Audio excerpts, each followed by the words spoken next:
Сәлеметсіздер ме достар? Бүгін мен сметанник пирогыны өз әдісімен жасап көрсетемін. Алдымен заттардың бәрін дайындап аламыз. Мөлшерлерін видеоның астына да жазып қалдырдым. Алдын ала електен өткізілген ұнымызға қант, разрыхитель, аздап тұз және ванилин қосып жақсылап араластырамыз. Бөлме температурасында тұрған сары майды салып, үгітіп аламыз. Жұмыртқаны да қосып, қамыр жасаймыз.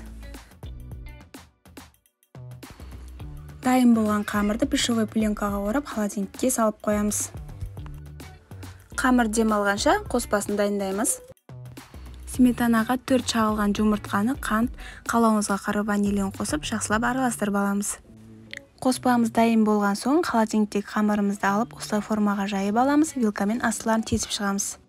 Алдын ала қыздырылған печкаға 180 градуста 40-45 минут пісіріп аламыз. Мінекей пирогымыз да дайын болды.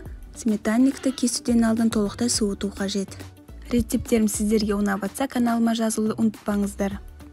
Видеоның соңына дейін менімен бірге болғандарыңыз үшін рахмет.